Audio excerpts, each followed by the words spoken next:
يا عبادي الذين أسرفوا على أنفسهم لا تقنطوا من رحمة الله إن الله يغفر الذنوب جميعا إنه هو الغفور الرحيم.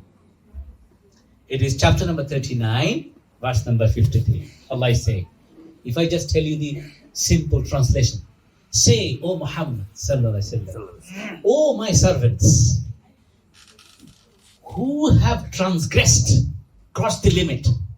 None of us actually has crossed the limit, isn't it? So we are even better than them. Allah is talking about the worst kind of human beings.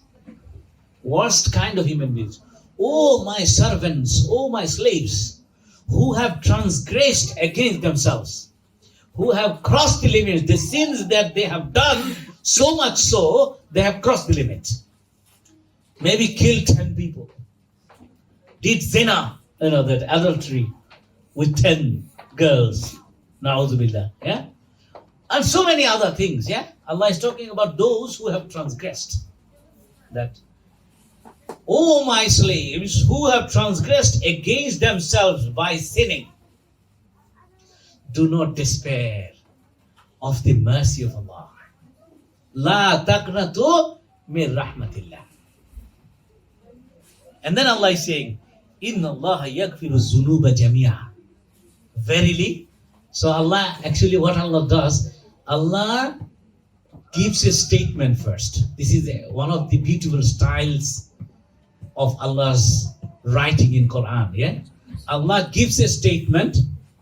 Islam is the deen of reasoning, my dear sisters. Islam is the deen of reasoning. So for every amal you do, for every deeds you do, for every actions you do, for every ibadah you do, please try to find out the reasoning. Then your iman will be stronger, inshallah. Then you can face the challenges of different questions, inshallah.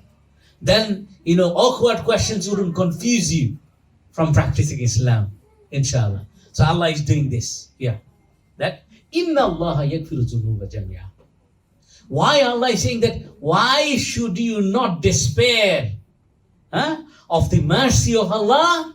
Because verily Allah forgives all sins. Not just this sin or that sin, no. Yaghfiru dhunuba jami'a. Any sin you can think about. Have you done any sin? Anything? Maybe sometimes shouted at your mom. This is also a sin. But that's not a big type of sin, isn't it? Maybe to get something from your mom, you told lie. It happens, isn't it? So a fight broke up between the brothers. And then mom came. And then both are saying that I didn't do it. Isn't it? Meaning, one of them definitely is lying, isn't it? Both cannot be truthful. So some of the times maybe we do that, isn't it? This is all our weaknesses and small sins. Allah is saying that Allah forgives any sin that you can think of. Can you see? Allah. What do you think? What's the feeling about Allah now in your heart? Are you not feeling love of Allah?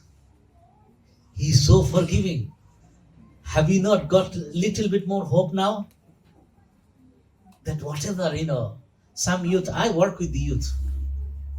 School going, GCSE, A-levels, university, and young professionals. At least very closely, I've been doing it for the last 4 years in Manchester.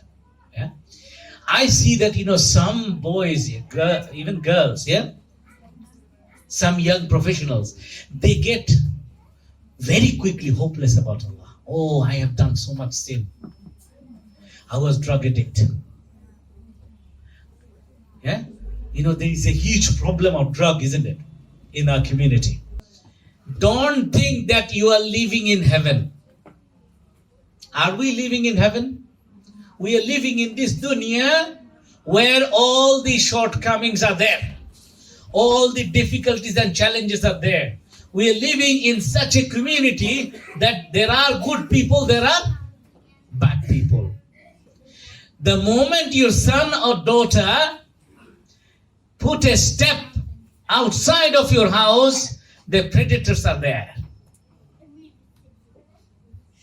Some would come to make your son or daughter, indulge into sin. Some would come to basically take his belief. And some would come even among the Muslims. There are Muslim predators. So-called Muslim sisters, are you listening? There are so-called Muslim predators. They would come and they would give you the wrong version of Islam. So as parents, should we not try to really be careful about our children? If we are not, then what's going to happen? That my son or my daughter may get involved with the drug addict. And without me knowing, this son, the very son who is praying 5 times a day with me, maybe he would involve with cannabis. My dear sisters, I am telling you from my experience, I am dealing with even my loved ones. Subhanallah. A friend of, my son, the youth circle that I do, my son is also involved. Alhamdulillah, he is helping me. Okay? Very close to me, a young boy. He prays 5 times a day. He comes to my tafsir circle. He seems to understand everything that we discuss. Subhanallah, I discovered that he is involved with drugs at some point. After a couple of years. Can you see? Because outside of the house, in the community, there is always shaitan waiting to give waswasa. Okay, take a sip. Take 1 puff. It's okay. So these are the waswasa, the whisper. Until and unless our sons and daughters clearly understand the consequence of these things in this world before our death and in the hereafter when we face Allah subhanahu wa ta'ala, until and unless they completely understand, they may fall prey to the predators. There are young boys from our Muslim community, they get attracted to the wrong idea about Islam. This ISIS type. Yeah? The terrorist type. That what is it?